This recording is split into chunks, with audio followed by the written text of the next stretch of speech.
Hi friends, ಎಲ್ಲರಿಗೂ ನಮಸ್ತೆ. ಇವತ್ತಿನಪ್ಪ content ಅಂದರೆ, ನಿಮ್ಮ ಫೇಸ್ಬುಕ್ಕಲ್ಲಿ ಒಂದು ಪೇಜ್ ಕ್ರಿಯೇಟ್ ಆಗಿರುತ್ತೆ. ಆ ಪೇಜ್ನ ಯಾವ ರೀತಿಯಪ್ಪ ಡಿಲೀಟ್ ಮಾಡೋದು ಅಂದರೆ ಬನ್ನಿ ತೋರಿಸ್ತೀನಿ ನೋಡಿರಿ. ನಿಮಗೆ ವಿಡಿಯೋ ಇರುತ್ತೆ, ಇದನ್ನು ನಿಮ್ಮ ಪೇಜ್ನ ಓಪನ್ ಮಾಡ್ಕೊಳ್ಳಿ. ಓಪನ್ ಮಾಡಿದರೆ ಇದರಲ್ಲಿ ನಿಮಗೆ ಸೆಟ್ಟಿಂಗ್ ಆ್ಯಂಡ್ ಪ್ರೈವಸಿ ಅಂತ ಇರುತ್ತೆ. ಇದನ್ನು ಕ್ಲಿಕ್ ಮಾಡ್ಕೊಳ್ಳಿ. ತಿರುಗಿ ಮತ್ತು ಇಲ್ಲಿ ಸೆಟ್ಟಿಂಗ್ಸ್ ಮೇಲೆ ಕ್ಲಿಕ್ ಮಾಡ್ಕೊಳ್ಳಿ. ಮಾಡಿದ ತಕ್ಷಣ ಈ ರೀತಿ ಸ್ವೈಪ್ ಮಾಡಿರಿ.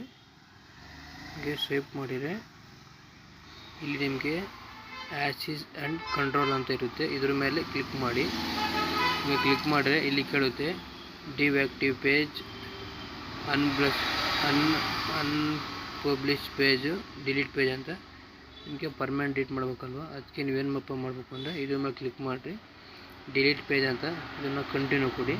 ಕಂಟಿನ್ಯೂ ಕೊಟ್ಟರೆ ಇಲ್ಲಿ ಕೇಳುತ್ತೆ, ಅದನ್ನು ರೂಲ್ಸ್ ಪ್ರಕಾರ ಏನಿರುತ್ತೆ ಅದೆಲ್ಲ ಕೇಳುತ್ತೆ. ಕಂಟಿನ್ಯೂ ಕೊಡಿ. ಆದಮೇಲೆ ಇಲ್ಲಿ ಸೇವ್ ಇನ್ ಪೋಸ್ಟ್ ಯುವರ್ ಅರ್ಚೀವ್, ನೀವೇನೋ ಪೋಸ್ಟ್ ಹಾಕಿದರೆ ಇನ್ನು ಡೌನ್ಲೋಡ್ ಮಾಡ್ಕೋಬೋದು ಇರುತ್ತೆ. ಬೇಡ ಅಂದರೆ ಬೇಕು ಅಂದರೆ ಡೌನ್ಲೋಡ್ ಮಾಡ್ಕೊಳ್ಳಿ, ಬೇಡ ಅಂದರೆ ಕಂಟಿನ್ಯೂ ಕೊಡಿ. ಮತ್ತು ನೀವು ಹಾಕಿರೋ ಪಾಸ್ವರ್ಡ್ನ ಇಲ್ಲಿ ಎಂಟರ್ ಮಾಡಿ. ನಾನು ಪಾಸ್ವರ್ಡ್ನ ಎಂಟರ್ ಮಾಡ್ತಾಯಿದ್ದೀನಿ.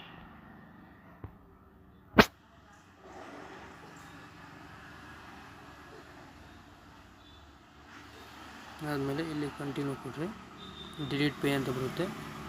ಡಿಲೀಟ್ ಮೇಲೆ ಕ್ಲಿಕ್ ಮಾಡಿ.